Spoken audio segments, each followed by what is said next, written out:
Hello everyone, कैसे हैं आप सभी। उम्मीद करते हैं आप सभी स्वस्थ होंगे। आप सभी के लिए बिहार स्टेट साइंस का प्रैक्टिस सेट लेके आए हैं। तो चलिए शुरू करते हैं। आज का पहला प्रश्न है, विद्युत चुंबकीय प्रेरण में कुंडली में प्रेरित विद्युत वाहक बल निर्भर नहीं करता है। फ्लक्स में परिवर्तन पर, समय पर, परिपथ के प्रतिरोध पर, या इनमें से कोई नहीं। तो इसका जो हमारा राइट आंसर हो जाएगा ए फर्स्ट का, वो सी हो जाएगा। नेक्स्ट क्वेश्चन पे चलते हैं। नेक्स्ट क्वेश्चन है हमारा, कौन सी तरंगे सबसे अधिक तरंगदैर्घ्य रखती हैं? एक्स तरंगे, अल्फा तरंगे, पराबैंगनी तरंगे, या रेडियो तरंगे। तो सेकंड का जो हमारा राइट आंसर हो जाएगा वो डी हो जाएगा। नेक्स्ट क्वेश्चन पे चलते हैं। नेक्स्ट क्वेश्चन है हमारा, एक अवतल दर्पण को की फोकस दूरी 50 सेंटीमीटर है, एक वस्तु को कहाँ रखा जाए कि उसका वास्तविक व उल्टा प्रतिबिंब दोगुने आकार का बने?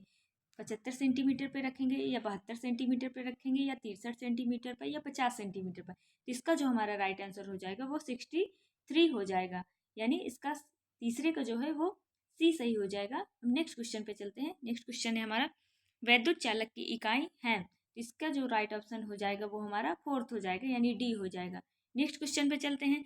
कैनाल किरणों का निर्माण होता है इलेक्ट्रॉन से, या न्यूट्रॉन से, धन आयन से, या विद्युत चुंबकीय तरंगे से। तो इसका जो हमारा राइट आंसर हो जाएगा पांचवे का, वो सी हो जाएगा, यानी धन आयन। इसका राइट आंसर सी हो गया।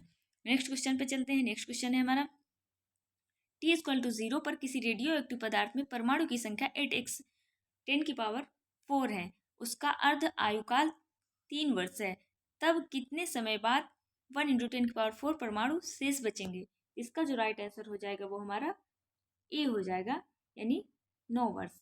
नेक्स्ट क्वेश्चन पे चलते हैं। नेक्स्ट क्वेश्चन में दिया गया है, मीनार की ऊंचाई से एक कण ऊर्ध्वाधरता नीचे की ओर 10 मीटर प्रति सेकंड के वेग से फेंका जाता है, तो इसके 2 में तथा तीसरे सेकंड में तय की गई दूरियों में अनुपात होगा। इसका जो अनुपात कितना होगा वो 7 से 5 अनुपात होगा, यानी क्वेश्चन नंबर 7 का आंसर बी सही है। नेक्स्ट क्वेश्चन पे चलते हैं। नेक्स्ट क्वेश्चन है हमारा, एक नाव नदी को 8 किलोमीटर प्रति घंटा की चाल से पार करती है। यदि नाव की परिणामी चाल 10 किलोमीटर प्रति घंटा है, जो नदी की चाल है, तो इसका जो राइट आंसर हो जाएगा हमारा क्या हो जाएगा? राइट आंसर हो जाएगा 6 किलोमीटर प्रति घंटा। नेक्स्ट क्वेश्चन पे चलते हैं।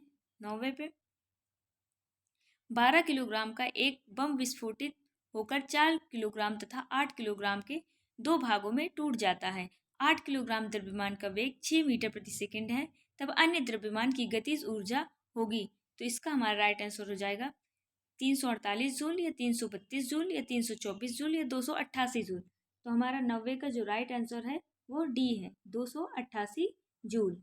नेक्स्ट क्वेश्चन पे चलते हैं। नेक्स्ट क्वेश्चन है हमारा, मीटर तथा 2 मीटर द्रव्यमान के पिंड चित्रानुसार भारहीन रस्सी से बांधकर मेज पर रखे गए हैं। उन्हें T3 = 60 न्यूटन के बल से खींचा जा रहा है, तब तनाव T1 होगा। तो इसका जो हमारा राइट आंसर होगा 10 न्यूटन, या 20 न्यूटन, या 32 न्यूटन, या 40 न्यूटन। इसका जो हमारा राइट आंसर हो जाएगा 10वें का, वो ए हो जाएगा, यानी 10 न्यूटन हो जाएगा। नेक्स्ट क्वेश्चन पे चलते हैं। नेक्स्ट क्वेश्चन है हमारा, धारा I = 10 sin एंड 100 RT ए पहली कुंडली में से प्रवाहित होती है, जिसके कारण द्वितीय कुंडली में 5 पाई वोल्ट का अधिकतम विद्युत वाहक बल उत्पन्न हो जाता है। कुंडली के बीच अन्योन्य प्रेरण है। इसका जो हमारा राइट आंसर हो जाएगा वो ए हो जाएगा। नेक्स्ट क्वेश्चन पे चलते हैं। नेक्स्ट क्वेश्चन है हमारा, एम द्रव्यमान की एक वस्तु को पतली डोरी से बांधकर डोरी को खोखली नली के भीतर से गुजारते हैं, तो नली को एक हाथ से तथा डोरी को दूसरे हाथ से पकड़ते हैं। अब वस्तु को आर त्रिज्या के वृत्त में वी वेग से घुमाते हैं। अब डोरी के नीचे की ओर खींचकर त्रिज्या को छोटा किया जाता है। इसमें क्या संरक्षित रहता है? कोणीय संवेग, रेखीय संवेग, या गतिज ऊर्जा, या इनमें से कोई नहीं। तो 12th का जो हमारा राइट आंसर हो जाएगा वो ए हो जाएगा, यानी कोणीय संवेग। नेक्स्ट क्वेश्चन पे चलते हैं। नेक्स्ट क्वेश्चन है हमारा 13।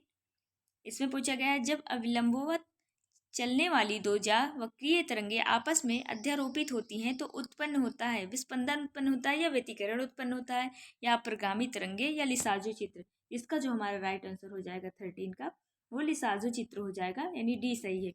नेक्स्ट क्वेश्चन पे चलते हैं 14 पे, अणुओं में वेग वितरण के मैक्सवेल के नियम के अनुसार सबसे अधिक संभाव्य वेग है? फर्स्ट ऑप्शन है औसत वेग से अधिक, सेकंड ऑप्शन है औसत वेग के बराबर, थर्ड ऑप्शन है वर्ग माध्य मूल वेग के बराबर एंड फोर्थ ऑप्शन है वर्ग माध्य मूल वेग से कम। तो इसका जो हमारा राइट आंसर हो जाएगा 14 का डी हो जाएगा, वर्ग माध्य मूल वेग से कम। नेक्स्ट क्वेश्चन पे चलते हैं। नेक्स्ट क्वेश्चन है हमारा 15। प्रदर्शित पथ में ए तथा बी के बीच तुल्य प्रतिरोध का मान होगा 27 ओम होगा, 18 ओम होगा, 9 ओम होगा या 3 ओम होगा। तो इसका जो राइट आंसर हमारा हो जाएगा 15 का वो डी हो जाएगा, यानी डी सही है, 3 ओम हो जाएगा। नेक्स्ट क्वेश्चन पे चलते हैं। नेक्स्ट क्वेश्चन है हमारा गुरुत्वाकर्षण क्षेत्र होता है संरक्षी, असंरक्षी, वैद्युत चुंबकीय या चुंबकीय। तो गुरुत्वाकर्षण जो क्षेत्र होता है वो संरक्षी होता है, यानी ए हमारा सही है। नेक्स्ट क्वेश्चन पे चलते हैं। नेक्स्ट क्वेश्चन है हमारा किसी वैद्युत चुंबकीय तरंग में होता है तो केवल वैद्युत सदिश, केवल चुंबकीय सदिश, एक दूसरे पर लंब वैद्युत तथा चुंबकीय सदिश, ना तो वैद्युत सदिश और ना ही चुंबकीय सदिश। इसका जो राइट आंसर हो जाएगा वो हमारा सी हो जाएगा, एक दूसरे पर लंब वैद्युत तथा चुंबकीय सदिश। नेक्स्ट क्वेश्चन चलते हैं। स्पेक्ट्रमी रेखाओं की मोटाई का एक कारण है डॉपलर का प्रभाव, वर्ण विक्षेपण का या परावर्तन का या अपवर्तन का। इसका जो राइट आंसर हो जाएगा वो हमारा ए हो जाएगा, डॉपलर का प्रभाव। नेक्स्ट क्वेश्चन पे चलते हैं। नेक्स्ट क्वेश्चन है हमारा एक आदर्श चौक के प्रेरकत्व और उसके डीसी प्रतिरोध का अनुपात होता है। तो इसका जो राइट आंसर हो जाएगा हमारा अनंत हो जाएगा या शून्य हो जाएगा, 1 हो जाएगा या 100 हो जाएगा। तो इसका राइट आंसर ए हो जाएगा, इनफाइनाइट यानी अनंत। नेक्स्ट क्वेश्चन पे चलते हैं। ट्रांसफार्मर में प्रायः तेल भरा जाता है, तेल की श्यानता कम होती है या परावैद्युत सामर्थ्य उच्च होना चाहिए या क्वथनांक निम्न होना चाहिए या ताप चालकता उच्च होनी चाहिए। तो इसका जो राइट आंसर हो जाएगा हमारा वो बी हो जाएगा, परावैद्युत सामर्थ्य उच्च होना चाहिए। नेक्स्ट क्वेश्चन पे चलते हैं 21 पे। निम्न में से कौन एक मूल एसआई मात्रक नहीं है? तो ampere, candela, newton, kelvin. Ampere, candela, kelvin तीनों तो एसआई मात्रक है और जो न्यूटन होता है वो बल का मात्रक होता है, तो ये हमारा ऑप्शन में नहीं है, तो इसका राइट आंसर न्यूटन हो जाएगा। नेक्स्ट क्वेश्चन पे चलते हैं। नेक्स्ट क्वेश्चन है हमारा एक दृढ़ ऊष्मारोधी पत्र में किसी आदर्श गैस को निर्वात के विरुद्ध मुक्त रूप से प्रसारित किया जाता है। इस प्रक्रिया में गैस में होता है आंतरिक ऊर्जा में वृद्धि, आंतरिक ऊर्जा का ह्रास होता है। थर्ड ऑप्शन है आंतरिक ऊर्जा अथवा ताप में ना तो वृद्धि और ना ही ह्रास होता है। फोर्थ ऑप्शन है ताप में ह्रास। इसका जो हमारा राइट आंसर हो जाएगा वो सी हो जाएगा, यानी आंतरिक ऊर्जा में ऊर्जा अथवा ताप में ना तो वृद्धि और ना ही ह्रास होगा। इसका राइट आंसर हमारा सी हो जाएगा। नेक्स्ट क्वेश्चन पे चलते हैं। नेक्स्ट क्वेश्चन है हमारा 23। अच्छे उत्सर्जक अच्छे अवशोषक भी होते हैं, ये कथन निम्नलिखित पर आधारित है? न्यूटन का शीतलन का नियम पर आधारित है या स्टीफन का विकिरण का नियम पर आधारित है या प्रोवर्स्ट का सिद्धांत पर आधारित है या किरचॉफ के नियम पर आधारित है? इसका जो हमारा राइट आंसर हो जाएगा वो डी हो जाएगा, यानी किरचॉफ का नियम पर आधारित है। नेक्स्ट क्वेश्चन पे चलते हैं 24 पे। 24 में पूछा गया है ताप वृद्धि से किसी अर्धचालक की प्रतिरोधकता होगी अपवर्तित हो रही करती है या बढ़ती है या घटती है या पहले बढ़ती और फिर घटती है। तो इसका जो राइट आंसर हो जाएगा वो हमारा बी हो जाएगा, बढ़ती है। नेक्स्ट क्वेश्चन पे चलते हैं 25 पे। चित्र में प्रदर्शित परिपथ के लिए बिंदु ए तथा बी के बीच विभवांतर होगा, वोल्ट में क्या होगा? 2 होगा, 1.5 होगा, 1.0 या 0 होगा। तो इसका जो राइट आंसर हो जाएगा 25 का हमारा जो राइट ऑप्शन है वो डी हो जाएगा, यानी 1.0 हो जाएगा। नेक्स्ट क्वेश्चन पे चलते हैं। नेक्स्ट क्वेश्चन है हमारा एक गोलीय गेंद की त्रिज्या ए है, एक श्यान द्रव में गिर रही है, इसका सीमांत वेग अनुक्रमानुपाती होगा। तो इसका जो राइट ऑप्शन हो जाएगा वो हमारा बी हो जाएगा। नेक्स्ट क्वेश्चन पे चलते हैं। नेक्स्ट क्वेश्चन है हमारा समान मान 2 ओम के 3 प्रतिरोध पी क्यू तथा आर एक अज्ञात प्रतिरोध एस मिलकर ब्रिटिशस्टोन ब्रिज परिपथ की 4 भुजाएं बनाते हैं। प्रतिरोध इसके समांतर क्रम में 6 ओम का प्रतिरोध लगाने पर ब्रिज संतुलित हो जाता है। तो अज्ञात प्रतिरोध इसका मान कितना होगा? इसका जो हमारा राइट आंसर हो जाएगा वो हमारा बी हो जाएगा, यानी 3 ओम। नेक्स्ट क्वेश्चन पे चलते हैं। 28। कोई प्रेक्षक किसी स्थिर ध्वनि स्रोत की ओर ध्वनि के वेग के 1/5वें वेग से गति करता है। आभासी आवृत्ति में प्रतिशत वृद्धि क्या होगी? 0.5% या 0 या 20% या 5%? इसका जो राइट आंसर हो जाएगा 28 का हमारा सी हो जाएगा, यानी 20% हो जाएगा। नेक्स्ट क्वेश्चन पे चलते हैं। नेक्स्ट क्वेश्चन में पूछा गया है हमें, एक भारहीन डोरी से 1 किलोग्राम द्रव्यमान को लटकाया जाता है। वह 36 बल है जो कि इस द्रव्यमान को प्रारंभिक ऊर्ध्वाधर दिशा से 45 डिग्री सेल्सियस के कोण तक विस्थापित करने के लिए आवश्यक है। तो इसका हमारा जो राइट आंसर हो जाएगा वो 29 का हमारा राइट आंसर हो जाएगा, वो सी हो जाएगा। नेक्स्ट क्वेश्चन पे चलते हैं। नेक्स्ट क्वेश्चन है हमारा 30। निम्न में से कौन सा प्रांचल पदार्थ की ऊष्मागतिक अवस्था को प्रदर्शित नहीं करता है? ताप, दाब, कार्य या आयतन?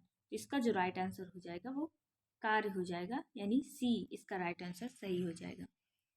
नेक्स्ट क्वेश्चन है, एक ऊर्ध्व स्प्रिंग में से खड़ा जुड़ा हुआ है, इसका बल नियतांक K है। द्रव्यमान m के एक गोले को स्प्रिंग के मुक्त सिरे से ऊंचाई से गिराया जाता है, जिससे स्प्रिंग दूरी d से पिचक जाता है। इस प्रक्रम में शुद्ध कार्य होगा। इसका जो राइट ऑप्शन हो जाएगा वो बी हो जाएगा। नेक्स्ट क्वेश्चन पे चलते हैं। नेक्स्ट क्वेश्चन है हमारा 32। यदि GM और GE क्रमशः चंद्रमा और पृथ्वी की सतहों पर गुरुत्वीय त्वरण है तथा यदि मिलिकन तेल बूंद का प्रयोग दोनों सतहों पर किया जाए, तब अनुपात द्रव्यमान पर विद्युत आवेश बटे पृथ्वी पर विद्युत आवेश होगा। 1 होगा, 0 होगा, GE/GM होगा या GM/GE होगा। तो इसका जो राइट आंसर हमारा हो जाएगा वो ए हो जाएगा, यानी 1। नेक्स्ट क्वेश्चन पे चलते हैं। 33। धात्विक तार का पृष्ठ क्षेत्रफल ए का एक फ्रेम साबुन की फिल्म से ढका है। यदि धात्विक तार के फ्रेम का क्षेत्रफल 50% कम कर दिया जाए, तब साबुन की फिल्म की ऊर्जा में परिवर्तन होगा। 100%, 75% या 50% या 25%? इसका जो राइट आंसर हो जाएगा वो सी हो जाएगा, 50%। नेक्स्ट क्वेश्चन पे चलते हैं। नेक्स्ट क्वेश्चन है हमारा 34। दो बैटरियां जो आदर्श नहीं है, समांतर क्रम में जोड़ी दी गई जाती हैं। निम्नलिखित वाक्यों पर विचार कीजिए। फर्स्ट ऑप्शन है, समतुल्य विभवांतर बल दोनों के विभवांतर बलों में से किसी से भी कम है। समतुल्य आंतरिक प्रतिरोध दोनों आंतरिक प्रतिरोध में से किसी से भी कम है। थर्ड है, ए फर्स्ट और सेकंड दोनों सही हैं। बी है, फर्स्ट सही है लेकिन सेकंड गलत है। सी है, सेकंड सही है लेकिन फर्स्ट गलत है। फोर्थ है, फर्स्ट व सेकंड दोनों गलत हैं। तो इसका राइट आंसर हमारा हो जाएगा सी, 2 सही है लेकिन 1 गलत है। नेक्स्ट क्वेश्चन पे चलते हैं। नेक्स्ट क्वेश्चन है हमारा 35। किसी द्रव्य की सतह के अणु की स्थितिज ऊर्जा उसी द्रव्य के आंतरिक अणु की ऊर्जा की अपेक्षा, इसका राइट आंसर हमारा हो जाएगा 0। 0 है, कम है, बराबर है या अधिक है? तो इसका राइट आंसर हमारा हो जाएगा डी, अधिक हो जाएगा।